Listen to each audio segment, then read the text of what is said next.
예, 안녕하세요. 예, 반갑습니다. 와. 예, 도림사 불자님들 만나 뵙게 되어서 반가워요. 예, 여러분들도 반가우시죠? 예. 제가 도림사에 살았었어요. 13, 14년 전쯤? 그때 저 한참 풋풋할 때 저 보신 분들 계시나요? 예, 없나 보구나. 있어요. 예, 반가워요. 마스크 써서. 하여튼, 그때 우리 주지이신 종현 스님께서 제 사숙 스님이세요. 예, 저의 집안, 한 집안 사숙 스님이시고, 그때 총무로 계실 때 제가 그 밑에서 또 그 당시 주지 스님이랑 지금 또 주지로 계시던, 지금 주지로 계시는 종현 스님, 그때 이제 총무 스님이셨죠. 모시고 정말 재미나게 살았어요. 그래서 참 재미나게 살다가 이런저런 인연 때문에 제가 이제 서울로 올라가게 됐는데, 정말 오랜만에 와봐요. 도림사에 오랜만에 왔는데 딱 도림사에 차가 멈춰서 내리는 순간 제가 입이 떡 하고 벌어졌어요. 오늘 밥을 안 먹어도 될 것 같아요. 입에 떡이 들어가가지고 입이 떡 하고 벌어진 게, 야, 상정벽해라고 뽕나무밭이 바다가 됐다더니, 야, 어쩜 도량이 이렇게 크고 웅장하게 변했을까. 사실 저 그때 살았을 때 앞마당에 다 밭이었거든요. 예, 그런데 어쩜 이렇게 도량이 커졌을까. 정말 제가 입이 해 하고 벌려질 정도로 깜짝 놀랐습니다. 그리고 저 때 이렇게 큰 법당도 없었어요. 그래서 저 그때 제가 기도도 올리고 사시불공도 올리고 했을 때 이렇게 큰 법당 있었으면 제가 안 갔을 수도 있었어요. 법당이 작아서 갔나? 예, 웃자고 한 말이고, 법당도 제가 오늘 같이 여기 부처님께 사시불공 올리면서, 법당도 어쩜 이렇게 웅장하고 장엄하게 꾸몄을까라고 깜짝 놀라게 되었습니다. 그래서 여러분들 도림사에서 신행생활하니까 참 좋으시죠? 예, 그래서 우리가 항상 마음으로 늘 명심하고 되새겨야 됩니다. 여러분, 사람으로 태어나기 어렵고 무엇을 만나기 어렵다? 예, 부처님 법을 만나기 어렵다. 제가 가장 좋아하는 구절이에요. 우리가 사람으로 태어나기 어렵고 부처님 법을 만나기 어려운데, 우리가 이번 생에 이렇게 사람으로 태어나 부처님 법을 만났으니 얼마나 크나큰 공덕입니까? 여러분도 어떻게 마음에 납득이 되시나요? 예, 스스로 늘 마음에 되새기셔야 됩니다. 초하루 때, 오늘 초하루라서 그런지 참 불자님들이 많이 모이셨어요. 우리가 불자가 되어서 뭐 초하루나 그런 여러 가지 법회 때 법당에 다 함께 모여서 부처님께 기도드리는 의미가 어디에 있을까요? 우리가 법회가 다 끝나면 불자님들끼리 합장하고 인사하면서 뭐라고 인사해요? 성불하세요라고 인사하잖아요. 그렇죠? 성불하세요라고 인사하잖아요. 불교의 목표가 무엇이다? 성불이에요. 우리 이렇게 눈앞에 계시는, 앉아 계시는 황금빛 부처님처럼 저 위대한 존재가 되는 게 바로 우리 불자의 목표입니다. 그래서 법회를 마치면 우리가 서로 합장하면서 성불하세요라고 인사는 하는데, 사실상 대부분의 불자들이 성불하려고 절여오지는 않아요. 그렇죠, 여러분? 네, 우리 가족 잘 되게 해주세요. 우리 가족들 건강하게 해주세요. 우리 남편, 우리 아내, 우리 자식들 편안하게 해주세요 라고 사실 복을 기원하기 위해서 와요. 맞습니까?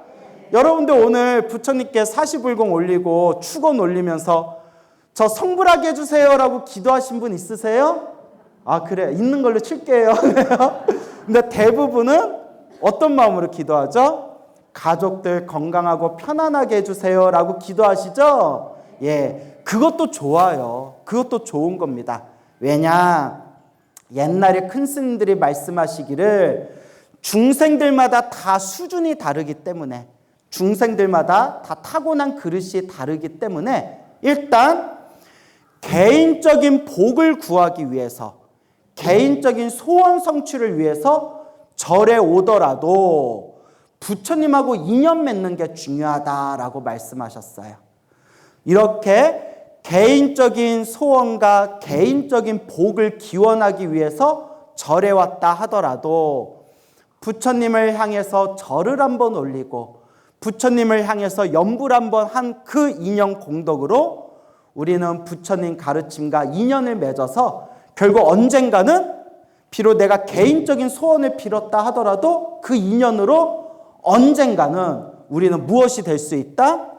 부처님이 될 수 있는 그런 공덕을 심게 된다라고 옛 선지식들께서 다 말씀을 하셨습니다. 그러니까 중요한 게 어떤 마음으로 절에 오든 일단 절에 오는 게 중요한 것 같아요. 그렇죠? 일단 절에 오는 게 중요한 것 같다. 자꾸 절에 와야 누구하고도 인연을 맺어요? 부처님하고도 인연을 맺고 절이라도 한 번 더 하고 염불이라도 한 번 더 하면서 내게 주어진 업장이 점점 소멸하고 내 복과 선업과 공덕이 쌓이게 되고 알게 모르게 그렇게 부처님과 좋은 인연을 맺게 되면서 깨달음의 씨앗을 심게 되는 겁니다. 그래서 이렇게 초하루라고 우리 불자님들 많이 모이신 거 보니까 참 보기가 좋네요. 그렇죠, 여러분? 그래서 늘 우리 불자님들께 드리고 싶은 얘기가 매일매일은 바쁘잖아요. 각자의 그런 생활이 있기 때문에 매일매일은 바빠서 매일 오지는 못하더라도 이렇게 법회 때만이라도 우리가 불공 올릴 때만이라도 우리 불자님들의 많이 동참하셨으면 좋겠어요. 그렇죠, 여러분? 우리가 부처님께 기도 올리는 이유가 대부분의 제가 불자님들이 저 행복하게 해주세요. 우리 가족 편안하게 해주세요. 우리 가족 잘 되게 해주세요. 라는 마음으로 기도를 하는데 제가 늘 불자님들께 귀가 따갑도록 드리는 말씀이 있어요. 좋은 일도 나쁜 일도 다 누가 지은 인연이다? 다 내가 지은 인연이다. 그렇죠, 여러분? 행복도 불행도 다 누가 지은 업이다? 다 내가 지은 업이다. 우리 중생들은 행복해지길 원하죠? 또 우리 중생들은 불행을 피하기를 원하죠? 행복도 불행도 내가 지은 업의 인연이고 여러분 앞에 펼쳐진 좋은 일도 나쁜 일도 내가 지은 업의 인연이고 우리 앞에 펼쳐진 좋은 인연도 나쁜 인연도 다 누가 지은 업의 인연이다? 다 내가 지은 업의 인연. 인연법입니다. 무슨 법? 인연법이에요. 발음 잘해야 돼요. 네 인연 막 이래서 인연법이 아니라 일어나고 사라지는 게 다 조건 따라 일어나고 조건 따라 사라지고 그래서 이 인연법을 인과법이라고도 불러요. 무슨 법? 내가 심은 씨앗을 누가 받는다? 내가 그 결과를 받는다. 모든 원인에는 반드시 그에 상하는 결과가 있다. 해서 인과법이라고 부릅니다. 그래서 우리가 행복해지고 싶다면 불행을 피하고 싶다면 자꾸 무엇을 지어야 돼요? 복을 짓고 선업을 짓고 공덕을 닦아야 돼요. 내가 지은 원인 따라서 일어나고 내가 지은 원인 따라 사라지게 되는 거예요. 그래서 우리 중생들이 살아가는 세계를 사바세계라고 해요. 무슨 세계? 사바세계. 왜 사바세계인지 아시죠? 또 눈치 없이 사바 아부를 잘해서 사바세계인가? 이러면 우리 사이 어색해지는 거예요. 사바세계가 따라해보세요. 참아야만 살 수 있는 세계. 참아야만 살 수 있는 세계를 사바세계라고 부른대요. 여러분들 인생 살면서 참아야 될 거 많죠? 그냥 승질 같아서는 확 도림사 앞마당에다가 묻어버리고 싶은 사람들 많죠? 고개 끄덕끄덕거리신 분은 어떤 삶을 사신 거예요? 자, 그래서 우리가 살다 보면 정말 참아야 할 일들이 많아요. 그래서 참아야만 살 수 있는 세계예요. 부처님께서는 이 세계를 괴로움의 세계라고 했어요. 불만족의 세계, 괴로움의 세계. 그래서 부처님께서 우리 중생들의 태어나고 늙고 병들고 죽음이 괴로움이다. 불만족이다라고 말씀하셨어요. 태어나면 괴로움이래요. 왜 태어나면 괴로울까요? 여러분, 아기들이 엄마 뱃속에서 딱 태어나자마자 제일 먼저 뭐예요? 방긋하고 웃어요? 응애 하고 울잖아요. 자지러지게 울잖아요. 진짜 울던가요? 내가 애를 안 낳아서 뭐 애를 낳아봤어야 하던데, 애 낳은 분들이 애를 낳으면 애가 막 운대요. 괴로워서 우는 거예요. 즐거우면 웃어야죠. 여러분, 아기가 태어났는데 까르르 까르르 웃는 거 봤어요? 못 봤잖아요. 응애 응애 울잖아요. 태어남이 괴롭고, 그리고 우리가 어렸을 때는 빨리 어른이 되고 싶다, 빨리 어른이 되고 싶다 하지만 점점 나이가 들고 나이가 들어갈수록 몸이 자꾸 어때요? 괴롭잖아요. 그러니까 늙음이 괴롭다는 거예요. 여기 우리 어르신들 참 많으세요. 우리 어르신들 많으신데 이건 그냥 제 얘기예요. 오해하지 마세요. 제가 체력이 좀 약해요. 겉보기와 다르게 체력이 약해요. 제가 살이 두부살이에요. 피부도 두부처럼 뽀예요, 제가. 이거 보여줄 수도 없고, 이게 살이 두부살이라서 완전히 이제 제가 저질 체력인데, 세상에 그나마 30대까지도 그럭저럭 버텼는데 40 넘어가니까 몸이 아파와요. 진짜. 그래서 예전에는 안 그랬는데 스님들하고 뭐 차 마시고 이야기 나누다가 이렇게 일어날 때 스님들이 그러는 거예요. 광우 스님 알고 있어? 뭐요? 너 언젠가부터 일어날 때마다 하고 일어난다고. 나 모르고 있었거든요.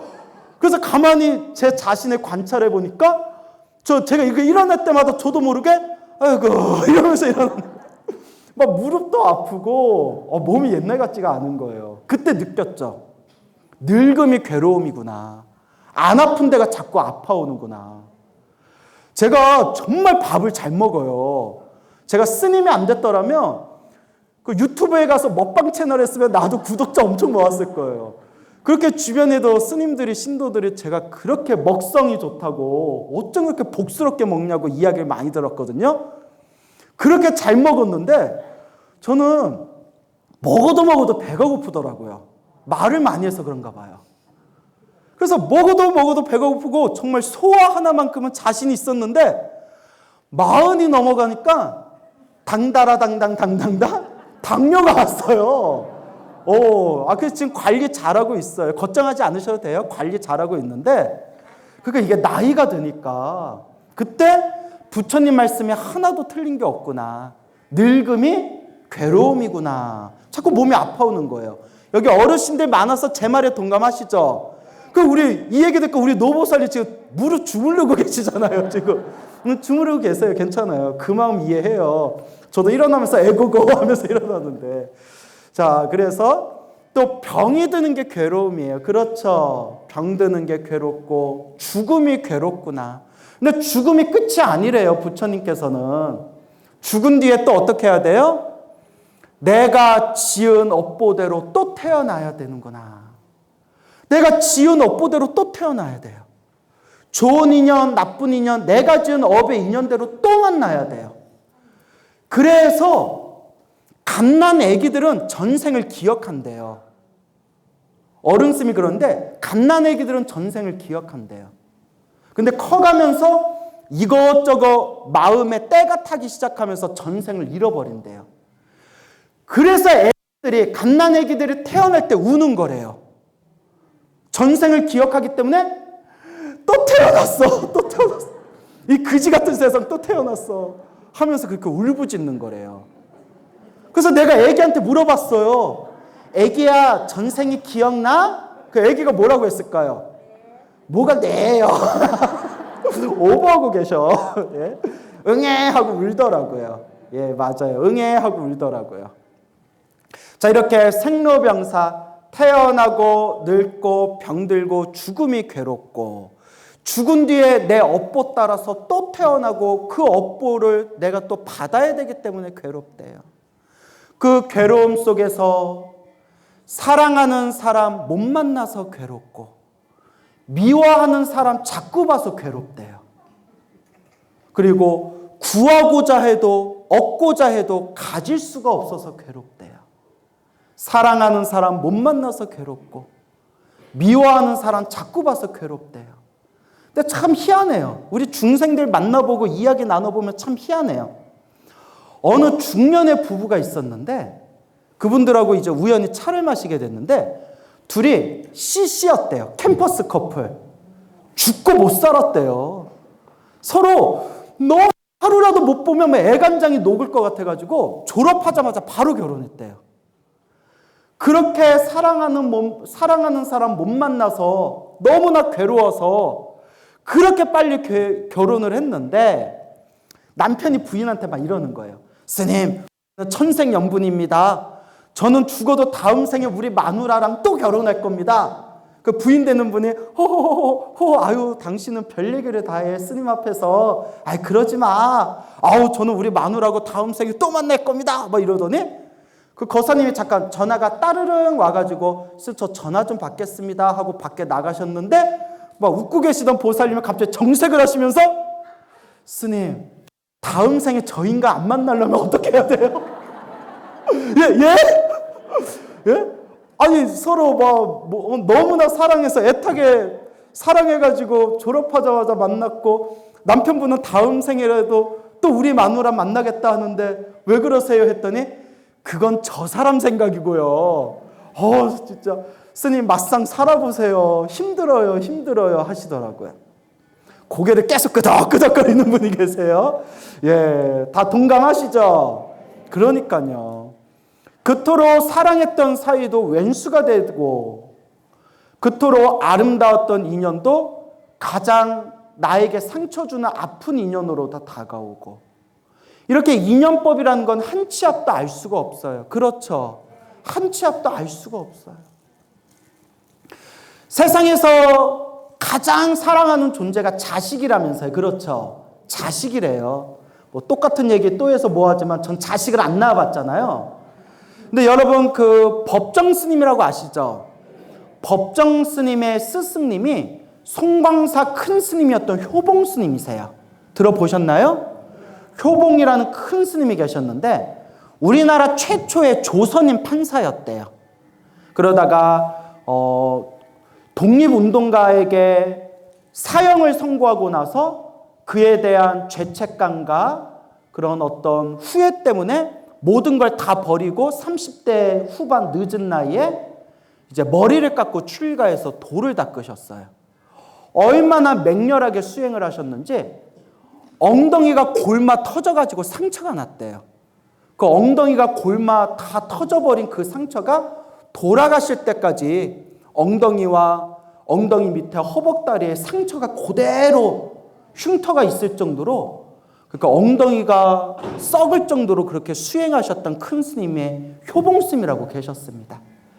그 효봉스님 일대기에 보면 이런 내용이 나오더라고요.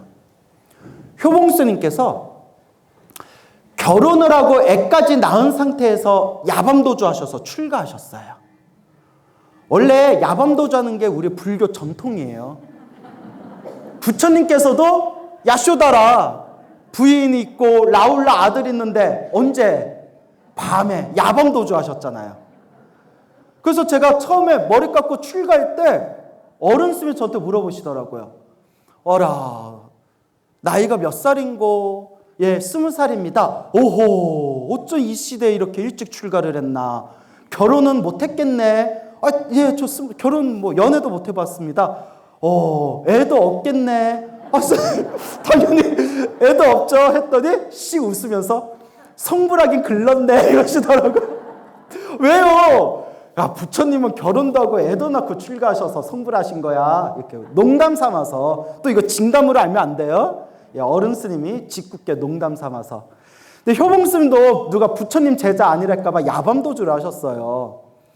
그렇게 수십 년 동안 수행을 하셨는데 말년에 제자분이 이렇게 여쭤봤대요. 옆에 시봉하던 시자 스님이. 스님, 집 생각이 나십니까? 내가 절에 들어온 지 몇 년인데 집 생각이 나겠느냐? 그러니까 안 난다. 부처님 도량이 내 집이다. 그러면 속가에 두고 온 부인 생각 안 나십니까? 부인 생각 안 난다. 그 자식 생각도 안 나십니까? 가만히 계시더니 자식은 좀 생각난다.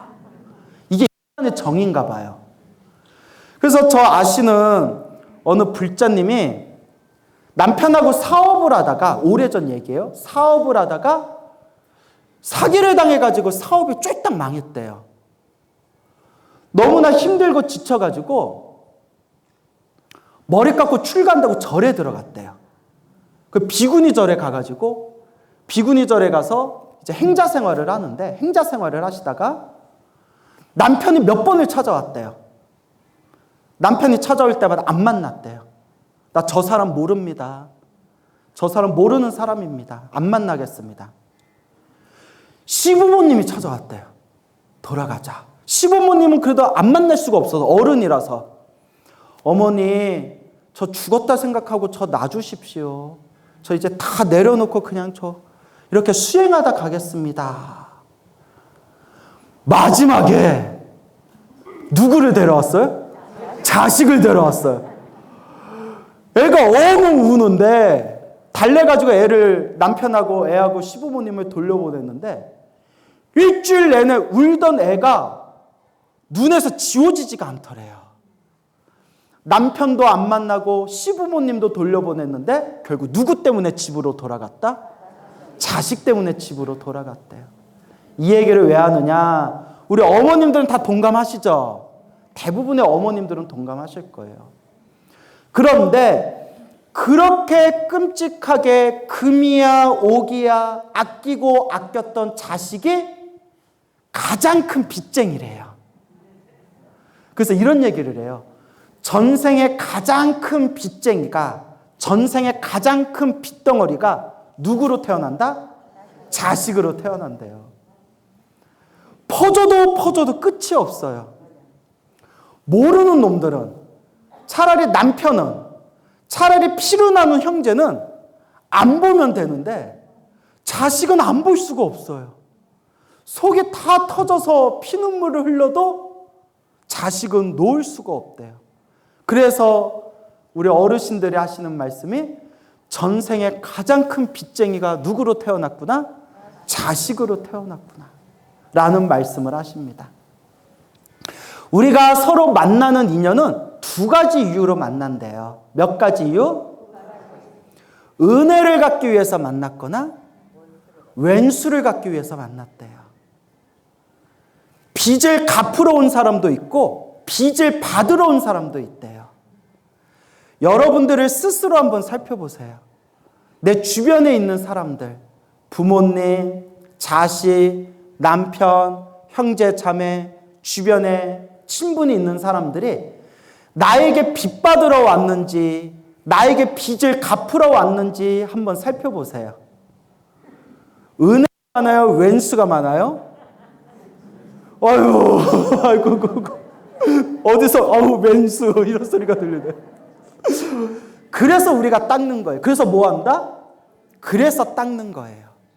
스님, 제가 살아가면서 왜 이렇게 힘들고 괴롭고 답답한 겁니까?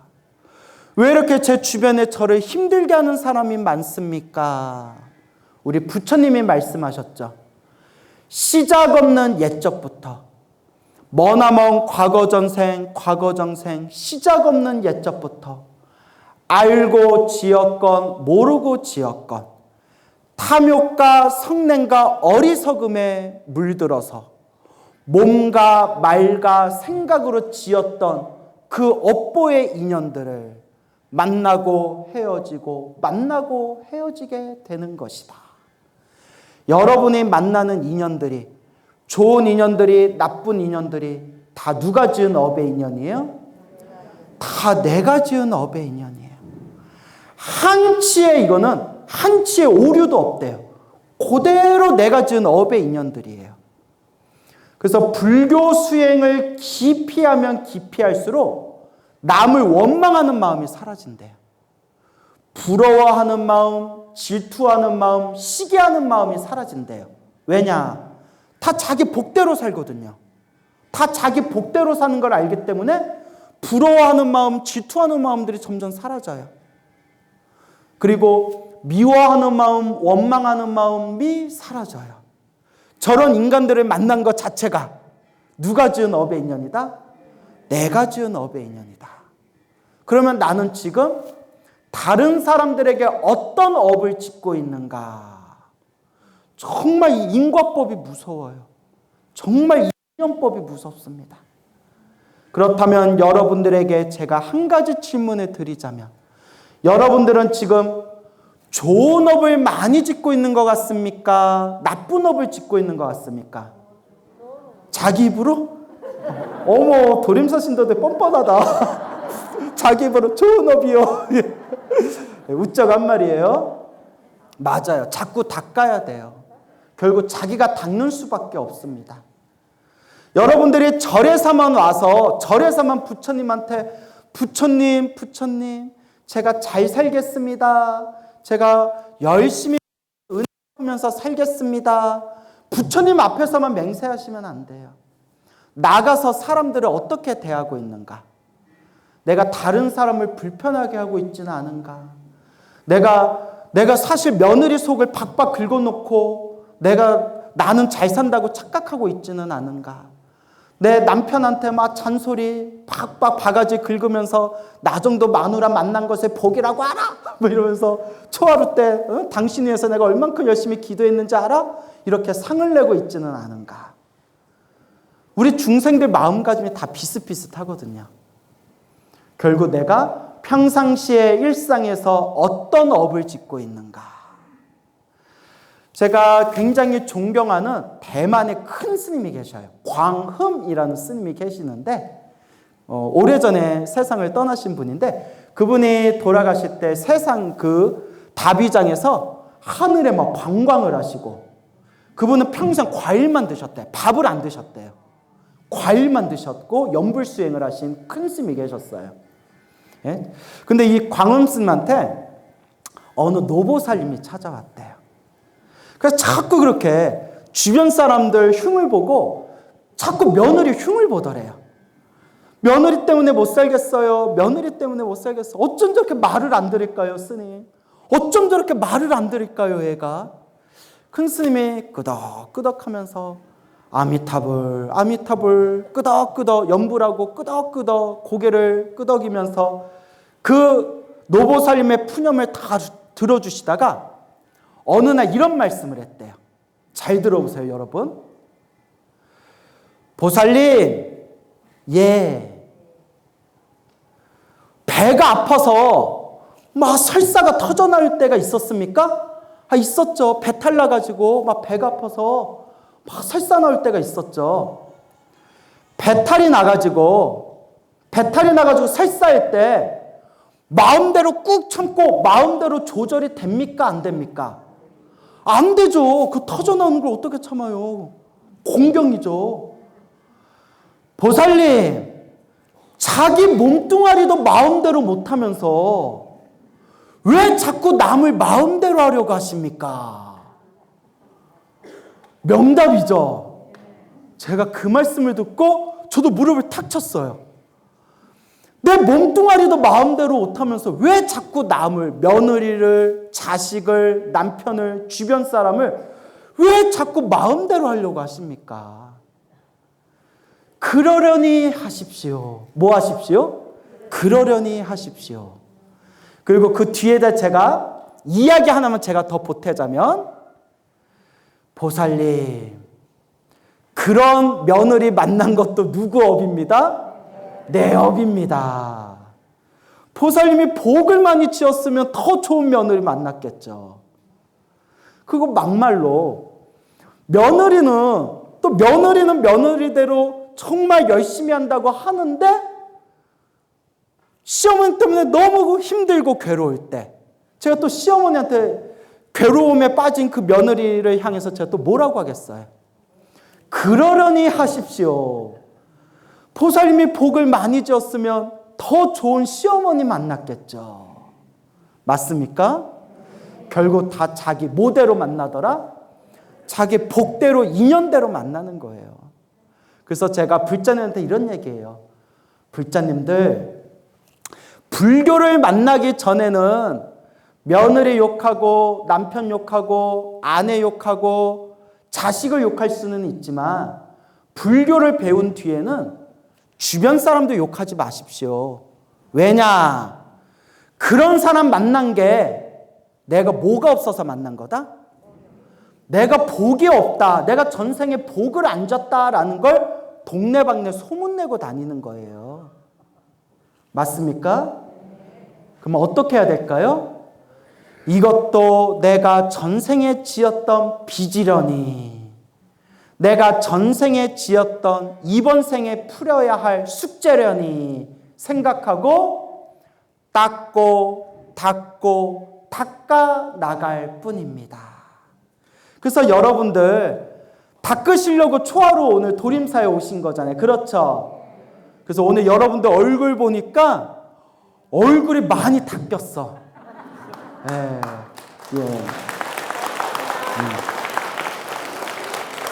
뻥이에요. 아니 마스크 썼는데 내가 어떻게 보여. 예. 그냥 기분 좋으라고 한 얘기인데 막 박수치고 좋아하시니까 내가 갑자기 양심에 찔러가지고 예. 정구업지 넌 수리수리마 수리수리마 예. 구업 한번 닦고 예. 예. 진짜 많이 닦으신 거예요. 그게 느껴지시죠? 제가 늘 불자님께 드리는 이야기가 있습니다. 좋은 일이 생기든 나쁜 일이 생기든 누가 지은 업의 인연이다? 내가 지은 업의 인연이고, 내가 느끼든 못 느끼든 부처님을 향해서 절을 한번 하거나, 자 따라해 보세요. 관세음보살, 지장보살, 나무 아미타불, 이렇게 염불 한 번 한 것만으로도 이미 공덕이 쌓이고 있다. 여러분들이 저를 따라서 관세음보살, 지장보살, 아미타불 부른 순간 이미 공덕이 그만큼 쌓인 거예요. 이건 부처님 말씀입니다. 다만 우리 중생들이 시작 없는 옛적부터 지어놓은 업보가 너무나 많기 때문에 빨리 닦는 사람도 있고 늦게 닦이는 사람도 있어요. 그래서 어떤 분은 기도를 하면 할수록 부처님의 가피를 받는 분들이 있는가 하면 정말 열심히 기도를 했는데도 힘들고 괴롭고 안 좋은 일이 생길 때가 있어요. 그때 불자님들이 막 흔들려요. 내가 이렇게 절에 열심히 다니고 이렇게 봉사활동도 많이 했는데 부처님께 불공도 많이 올렸는데 왜 나한테 이런 일이 생기나? 왜 나한테 이런 일이 생기나? 저도 불자님들의 그러한 어떤 마음 아픈 이야기들을 들을 때마다 수없이 고민했어요. 저분은 내가 옆에서 봐도 정말 열심히 잘 닦는 분인데 저분 사시는 게 왜 저렇게 힘드실까? 왜 자꾸 저런 일이 생길까? 그리고 제가 팔만대장경 부처님의 말씀을 달달달달달 책장을 펼치면서 왜 그런가 찾고 찾아봤더니 답이 나오더라고요. 부처님이 이미 다 말씀하셨어요. 우리 불자님들의 귀에 제가 따갑도록 드리는 말씀. 크게 받을 업보를 어떻게 받고 있구나? 작게 받고 있구나.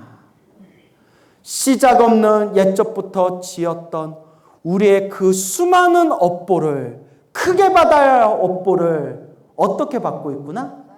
작게 받고 있구나. 그 확신이 딱 생기더라고요. 얼음이, 작은 얼음을 한여름 햇볕 밑에 두면 그 얼음이 금세 어떻게 되죠? 쫙 녹아버리죠.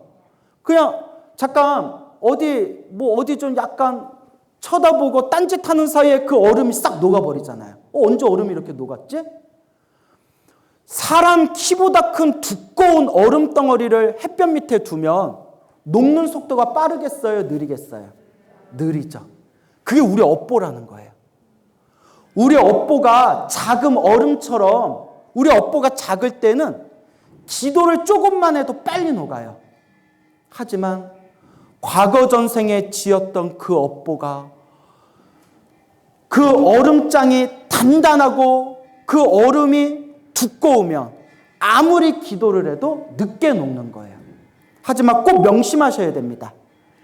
빨리 녹든 늦게 녹든 결국 뭐 하고 있다? 녹아서 흐르고 있다. 여러분들이 오늘 기도하면 기도하신 만큼 여러분들 이미 업장이 녹고 있는 거예요. 단, 내가 지은 업은 반드시 내가 받을 수밖에 없대요. 부처님이 분명히 말씀하셨어요. 우리 불교는 인연법, 내가 지은 업의 인연은 내가 반드시 받을 수밖에 없기 때문에 내가 아무리 열심히 수행하고 기도를 해도 작은 업보는 흔적도 없이 사라질 수 있지만 크나큰 업보는 크게 받을 걸 어떻게 받는다?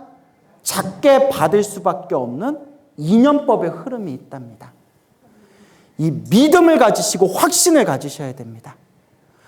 내가 열심히 기도를 하고 부처님께 열심히 내가 수행하고 정진했는데도 힘들고 괴롭고 안 좋은 일이 생긴다면 부처님이 말씀하신 것처럼 내가 크게 받아야 할 업보가 있었는데 지금 뭐하고 있는 과정이구나? 업장이 소멸하면서 작게 받고 있는 과정이구나. 힘들고 괴로울 때가 더 열심히 기도할 때예요. 얼마 전에 어느 불심이 깊은 보살님한테 직접 들은 얘기예요. 작년에 몸이 이상하셔 병원에 가셨는데 장에 심각한 문제가 생겼대요. 장에 심각한 문제가 생겼는데 의사가 심각한 표정으로 6개월 후에 다시 검사하겠습니다. 6개월 후에 다시 검사하고 그때 판단을 내리겠습니다. 하여튼 상태가 안 좋았대요. 뭐 암일 수도 있는 거예요. 종양일 수도 있고.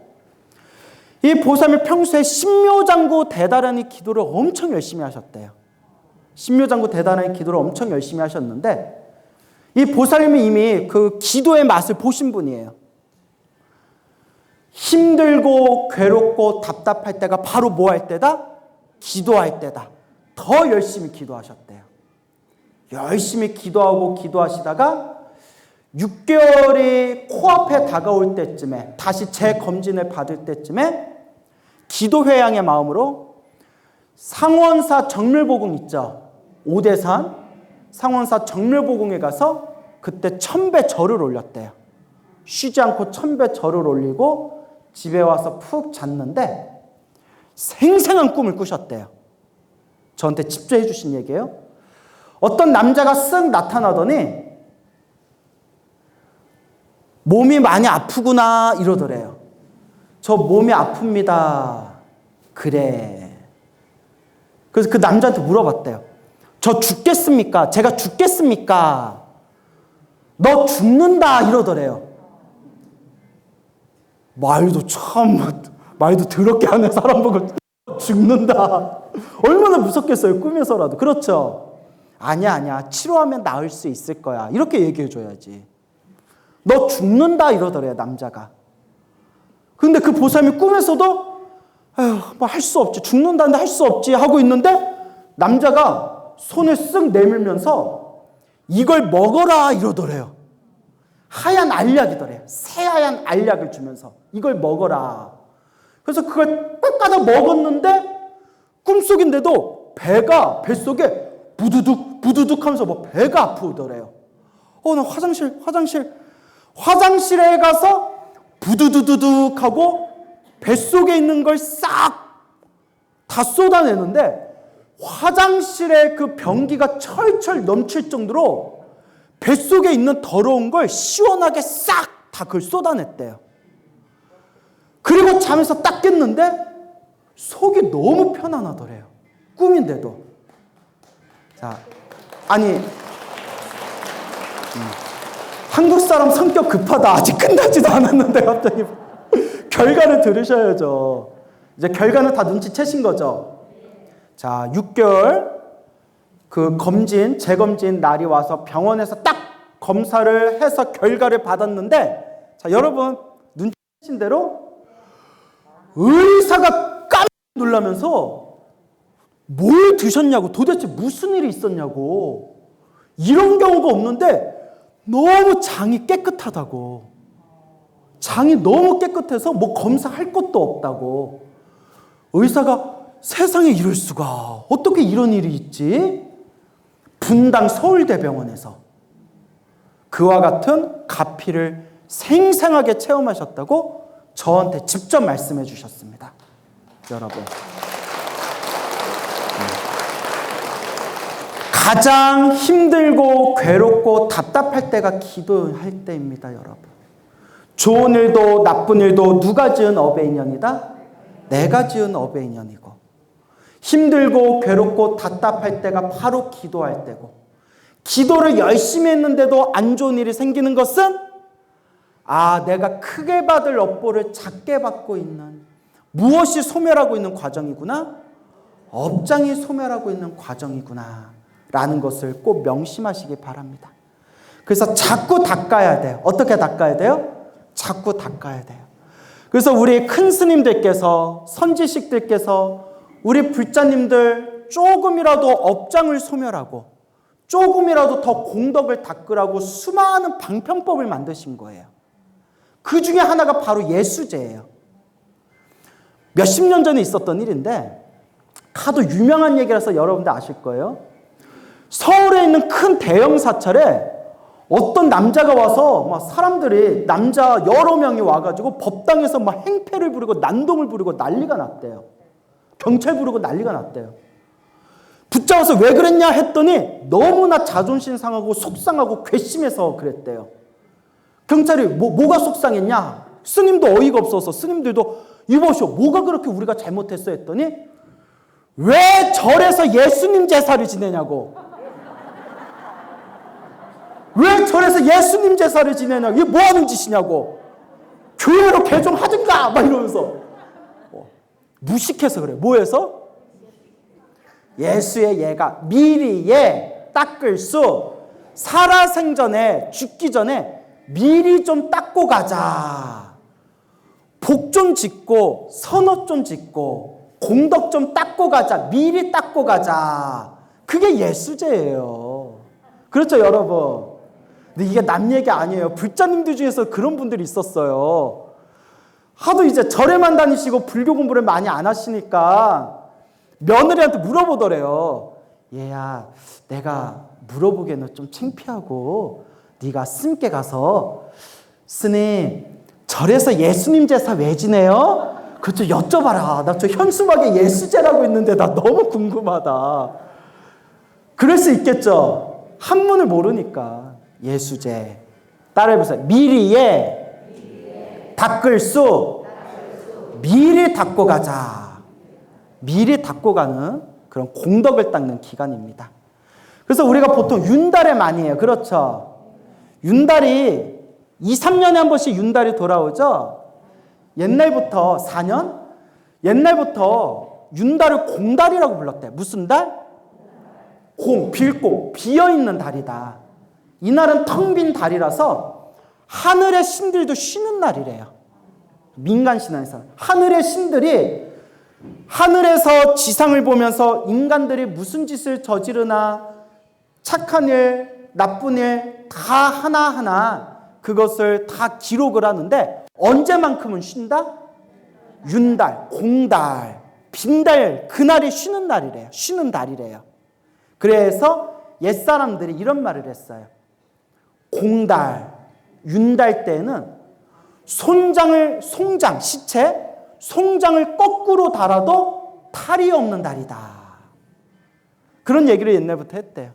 그래서 윤달 때 수의도 만들고 묘자리 이장할 때에도 윤달 때 하고, 그때가 비어있는 달이고 신들이 다 쉬는 달이기 때문에 뭘 해도 아무 문제가 없는 달이라는 거예요. 그런 민간의 그런 어떤 풍습과 문화인 윤달을 불교에서는 무엇을 지내는? 예수제. 미리 닦자, 미리 닦고 가자라는 생전 예수제를 지내는 방편법으로서 우리 큰 스님들이 만들어 놓으신 겁니다. 아시겠죠, 여러분? 그래서 여러분, 미리 닦으셔야 돼요. 어떻게 닦아야 된다? 미리 닦아야 된다. 여러분들도 결국은 세상을 떠날 거 아니에요. 그렇죠? 우리도 언젠간 죽을 거 아니에요. 누가 먼저 갈지는 몰라요. 하지만 우리는 반드시 죽습니다. 죽으면 누구를 만나겠어요? 염라대왕. 염라대왕 만났을 때 염라대왕이 항상 질문하는 게 있대요. 그대는 살아생전에 무슨 복을 지었는가? 어떤 공덕을 닦았는가? 항상 물어본대요. 근데 염라대왕 앞에서는 거짓말이 안 통한대요. 닦아놓은 공덕도 없는데 거짓말로 자기가 공덕을 닦았습니다 하면 없던 데 다 나오기 때문에 추가 범죄로 형량이 이런 괘씸한 놈을 봤나. 염라대왕 앞에서는 거짓말이 통하지 않는다. 그래서 우리가 언젠가 염라대왕 앞에 만났을 때 그대는 무슨 공덕을 지었는가? 예, 도림사 열심히 다니면서 부처님께 공양 올리고 미리미리 닦고 왔습니다. 선제 선제로다. 이렇게 여러분들의 공덕을 미리 잘 닦아 놓으시기 바랍니다. 알겠죠? 여러분, 모든 중생은 행복하기를 원합니다. 여러분들한테 누누이 말씀드렸지만 행복해지기를 원한다면 행복해질 수 있을 만한 원인을 지어야 됩니다. 복을 짓고 선업을 짓고 공덕을 닦아나가시기 바랍니다. 여러분 성불하십시오.